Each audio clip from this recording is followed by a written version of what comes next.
This is Andi Purewal for Boxing News. I'm joined by the can man of boxing, Ishmael Davis. First and foremost, how are you doing? How are you feeling? I'm good, man. I'm good. I'm really good. How are you? I'm very well, thank you.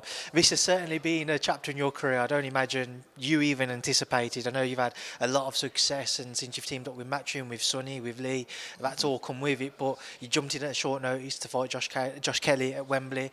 Didn't get the result on the night, but you received a lot of plaudits for it, and you're doing it again, and an even tougher fight, an even bigger fight with Serhii Bohachuk. Just try and summarise your 2024 for me before we come on to Saturday. 2024 was crazy. Beating Troy Williamson, mandatory for British, then get the call, jump lights kind of jumping that to fighting. I'd say European level Josh Kelly. Obviously, nearly stopped him in the last round and lost on a tight one, but I took the lessons from it. I just take lessons, man. It's not losses, it's lessons, and here we are now. On to the next. It would have been easy for someone to think after a fight like that with Josh, right, I want to try and build my career a traditional route, and you could have built back up to world level. But an opportunity like this comes, I imagine your own thinking was, I've got to take it whilst it's there. Yeah, I believe I beat him. It's not even just about like, obviously the opportunity is massive, but challenges, like I'm still the same person that took the Josh Kelly fight that other people wouldn't have took. So another guy comes, it's just two. Josh Kelly is the one that's negative. This guy comes forward, so it's just like, let's do this, man. That's what I was going to come on to. Obviously, the style of Serhii Bohachuk, he's somebody who likes to come forwards. He likes what he will call a war, if you will. Yeah. Feel better suited for that. Do you feel like that's helped your preparations as opposed to trying to find, on a week's notice, someone to maybe spar like who's similar to Josh Kelly? Yeah, well, I've been sparring. Obviously, when you're trying to find someone that's like Josh Kelly, there's probably not many people that are like Josh Kelly because he's a really good boxer and he's good at what he does. So he's hard to track down. But like Serhii, he's a pressure fighter who comes forward and throws a lot of shots. So I've had Callum Simpson, who's much heavier than me.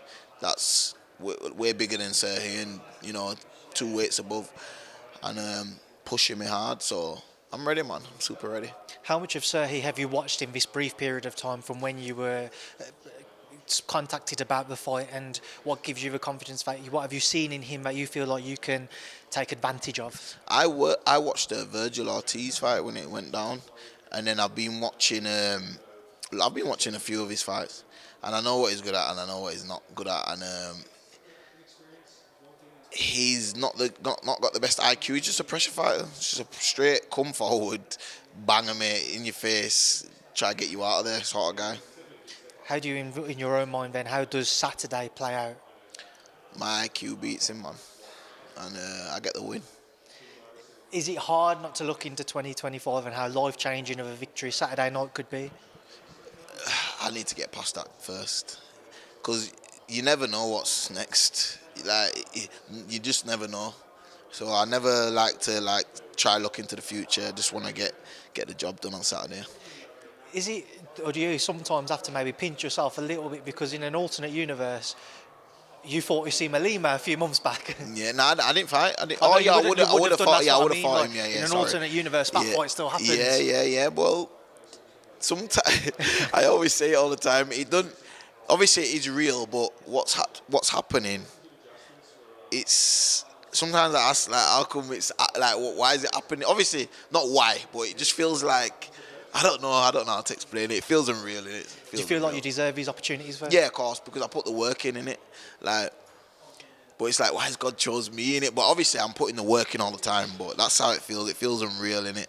Like, no one from where I'm from or around me is doing anything like this. So to be here, to be turning up in Saudi, getting flowers on arrival and everything like that, getting booked sweet, and being in there, it's nice, man. I'm grateful. I know earlier on, I listened to one of your previous interviews and you mentioned in an ideal world, not even an ideal world, but in an alternate world, you'd have liked to have gone the more traditional route to fight for a British title, and you'd have liked to have won that outright. Obviously, looking at world honours and that now, that seems to be somewhat, certainly in the rear view mirror, especially if you're successful on Saturday. Where do you, I know you're saying one fight at a time, but where do you go? Are the likes of the Junaid Bostans, the Sima Limas, all of those guys just out of the picture? I go wherever God takes me, man. I believe I can be world champion. I've sparred a lot of like ex-world champions and people like that, and they say, "Yo, you're really, really good." And the word I was looking for before when I was talking about why God chose me, I'm saying I felt like I've been chosen. Basically, that's what I meant to say. I feel like I've been chosen, but yeah, I see myself being a world champ. I know I've got it in me. I've definitely got the attitude for it. So the work's getting put in, and that's a winning formula. So if I don't make it, it's just not meant to be. But if I do, and I truly believe I've been put here for a reason. So Saturday night, I'm gonna get the win. Do you think, Isha, and you mentioned watching Serhii Bohachuk's fight with Virgil Ortiz, and you mentioned him being dropped. Do you think you have the power to do more than just drop Serhii Bohachuk? I'm not really going in there thinking about being dropped, him being dropped. I'm just going in there thinking about I know that I'm a better boxer than him. If I use my brain, I can get through this fight. If I be stupid and I'm there for him to punch and sit there like most of his other ones that give him too much respect, like the Mendoza fight that he had, that was terrible for Mendoza. Like he was a world champion, and that was the performance he put on. Then I know he'll be kicking himself because he just kept going back, just running this corner to that corner to this corner, giving him too much respect. And I've sparred people that when they give me that respect, it gives you extra energy. You can just keep throwing and keep going. So I'm not giving him no respect. So he's gonna have to think about what he's doing instead of just being able to do what he wants. Just a couple of things I want to get your thoughts on before we wrap this up. As I mentioned, Junaid Bostan earlier, obviously after his last fight, you shared a few words together. Always respectful between the pair of you as well. But do you feel like that fight looks unrealistic for 2025, dependent on how Saturday plays out? Well, when I win this fight, obviously it's unrealistic, isn't it? Really, he's young, he's building himself up, which is no shame in that, and he's on his path. And yeah, very respectful. We've been away together. He's always respectful to me. I'm respectful to him. But this is boxing, man, and it's a business. Like me and Troy was very respectful. Done hundreds of rounds, and we still are.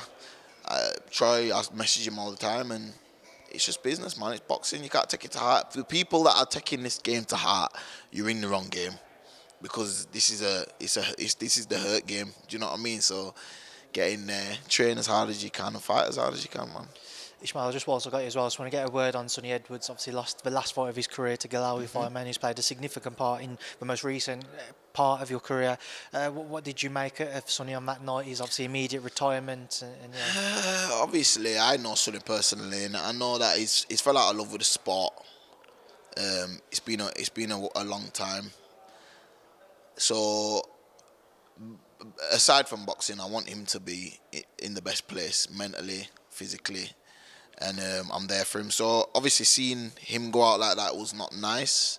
I know that's not the real Sonny. We all know the real Sonny when he's on form, and that would have been a different fight. But it is what it is. Everyone goes through life and goes through different stages of life. And right now he's happy doing commentary, and he loves talking. Everyone knows Sonny loves talking. So he's happy doing what he's doing, man. And if he's gonna think about coming into boxing, back into boxing, he needs to be in the best place physically and mentally. You'll know him as well as anyone from your time with him recently, and a lot of people have suggested, especially at 28, there might still be a route back for him. Do you think he might get that itch again? I said that to him. I don't want to see Sonny retire.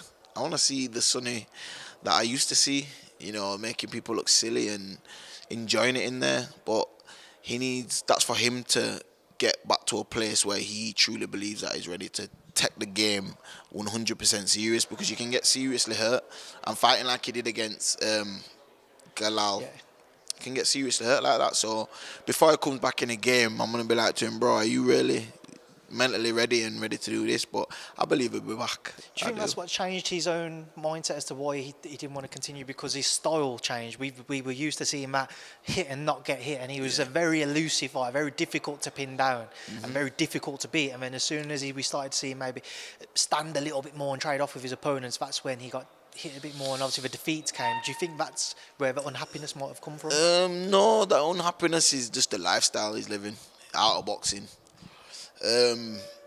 As you know, like the highs and lows, it can affect people differently, and he's been through a lot.